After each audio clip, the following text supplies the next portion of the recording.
House and car included, mother-in-law excluded. This phrase, popular in the 1960s, symbolized the ideal marriage partner and dream marital life for women.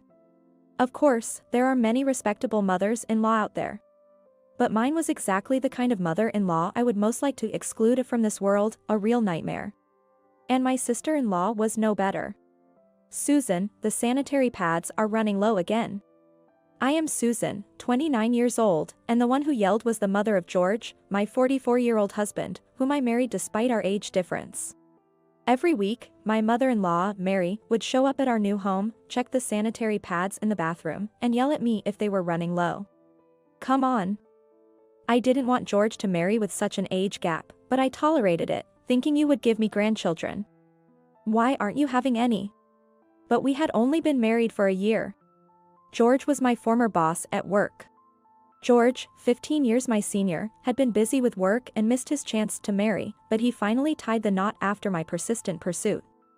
Considering my husband's age and the time until his retirement, it would be better to have children soon, but thankfully, George, being a saver, had steadily accumulated savings, so he said there was no need to rush into having children. Plus, I had recently switched to a stable job with a lower salary, but with the possibility of returning after childbirth. So, I wanted to enjoy our newlywed life a bit longer. However, such thoughts didn't make sense to Mary in her early 70s. She strongly believed that a wife's role was to bear children, and, right after we returned from our honeymoon, she gleefully said, "I can't wait for the honeymoon baby." Unfortunately, I fell ill during our honeymoon, so that had to wait, but when I told this to my mother-in-law, she flew into a rage. "You paid so much for an overseas trip, and you get sick at such a time." Well, that's easier said than done.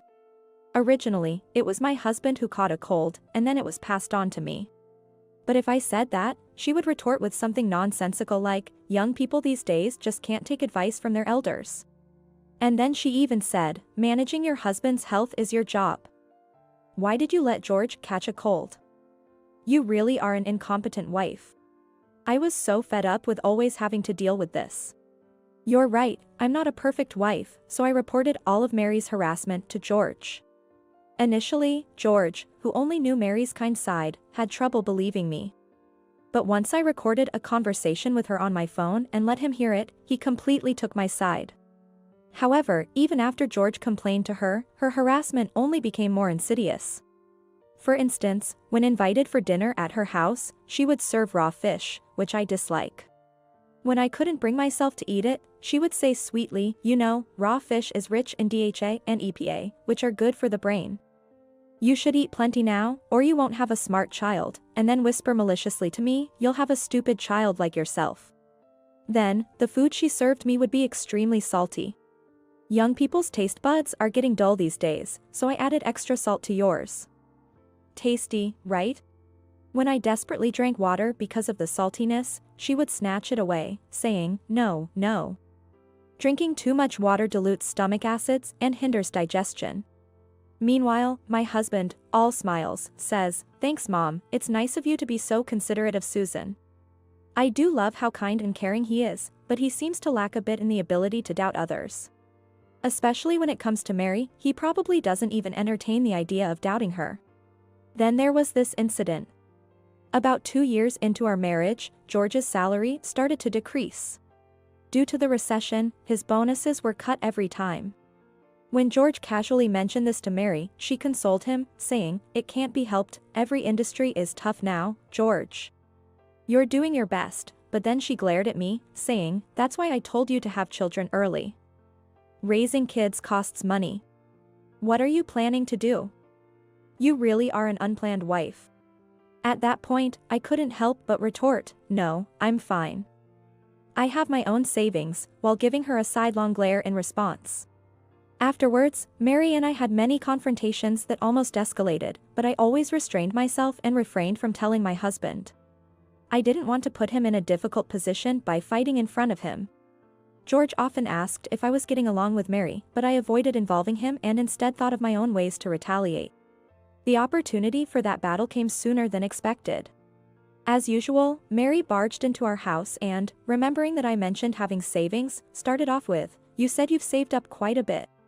And then demanded, what's yours is your husband's, and what's your husband's is also his parents'. Tell me how much you have saved. Why should I? I just told you. And what would you do with that information? She was momentarily taken aback by my response, then said, you can't possibly manage money properly, can you? That's quite rude, you know? I am 30 years old, I replied.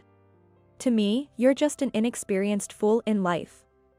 That's why I'm saying I'll manage it for you. I'm fine, thank you. My savings are mine, not yours or my husband's. I don't need someone else to manage them for me. When I firmly countered, she yelled back, who do you think you are, talking back to me that? If you keep this up, I'll make sure you get divorced. Divorce? Can she really think she has the power to do that? And who do you think you are? Are you really okay with saying such things to me? I replied and left her house. The next day, she called me with a tone of triumph. Susan, you remember what I said yesterday, right? About divorce? I've granted your divorce. I've filed for divorce mediation for you. Not that I hadn't anticipated something like this and hadn't already looked into it. As she proudly informed me, I replied. You can't just dissolve someone else's marriage. If you forged our signatures and submitted the paper, that's a crime called falsifying an official document. Hearing this, her voice began to tremble. A crime? Yes, technically, it's punishable by up to 5 years in prison, I said, deciding to scare her a bit. Though in reality, such offenses often result in a fine, I didn't tell her that. Oh no. I already sent it. Turns out, she had indeed forged our signatures and submitted the paper for divorce mediation. Understood. I'll report this to the police then, I said. Wait. Please, don't call the police. It was just a joke, a little joke. Do something, please, she pleaded. It's not an exaggeration, it's a legal offense with established penalties, I told her. Upon hearing this, Mary finally broke down crying. Are you okay with having a criminal in the family? It was just a little joke. Please do something. She must have been really scared. Reluctantly, I asked her how she mailed the document. She used a service that leaves a delivery record, not regular mail. Since she posted it after 7 p.m. last night. I told her to immediately call the post office with the tracking number as there might be a chance to stop it. Following my advice, she immediately called the post office. Later, I heard that it was fortunately retrieved. At the same time, I rushed to the local court and filed a non-acceptance of divorce mediation form. This would invalidate any papers she had forged. Listen, Mary, if you ever do something like this again, I will tell George everything. I warned her, ensuring she promised never to do it again. I could have reported her to the police, but I hesitated to bring legal trouble upon my beloved George's mother. This threat seemed to work, as she behaved herself for a while. However, an enemy also scratches when cornered. She enlisted Lily, George's sister who had returned home after a divorce, into her scheme. Lily, for years younger than George, had been kicked out of her marital home due to repeated infidelities. Yet, this irresponsible woman dared to lecture me. Susan, when do you plan on having kids? I don't know how you can stand being George's wife without them, she said. I really didn't want to hear that from someone who had 3 children with her affair partners. Mary and Lily teamed up to call me a worthless wife and a barren woman. So I said. Well, George is already 44 years old.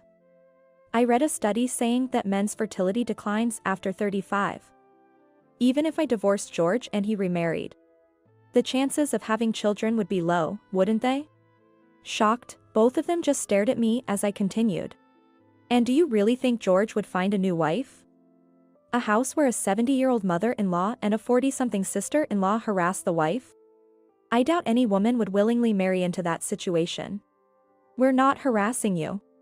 You're not aware of it? Maybe I should consider divorcing George as a test, I joked, and their faces turned ashen. If you do that, we'll demand alimony and a share of the assets. You said you had a lot of savings, right, Susan? Yes, about $50,000. Then I'll take half of that. I won't give it to you, I responded. Property division means splitting everything in half. You don't even know that, Lily sneered, and I laughed back at her. I'm aware of that. But property division only applies to assets acquired during the marriage. What? That $50,000 I saved it all before I got married, so it's not subject to division. And why do you think you're entitled to any of it anyway? They were speechless at this point. Oh, and by the way, caring for you, Mary? That has nothing to do with me. Best of luck. What? Taking care of parents is the wife's job. Not at all. The law dictates that blood relatives are responsible for care. So, I don't have to do it. That's ridiculous. I have 3 children, Lily said. Whether you have children or not, you can't escape your responsibilities as a blood relative. I smiled at the two of them, shocked and wide-eyed. Later, I told George everything. He became furious and unilaterally decided to put Mary in a nursing home. With George's savings from over the years and Mary's pension, it seemed they could afford the initial fee and monthly costs for the home. However, the home is over 3 hours away by car, so we hardly visit. Given her nasty nature, she seems to be isolated even in the nursing home. The family house is in poor condition, and now Lily and her 3 children live there, but it's deteriorating further with each hurricane. With over 10 spots now leaking. We've decided to renounce any inheritance, so the rundown house will go to Lily. It's over 50 years old, poorly lit, far from the station, and in a terrible location. Plus, with few necessary facilities nearby, even if she sells it, she won't keep more than $50,000 after demolition costs. Since Lily's divorce was due to her infidelity, she received no alimony. The father of her children is refusing to pay child support, possibly because they're not his. Since she squandered her assets, she got almost nothing in the property division, so her future looks bleak. Tough luck.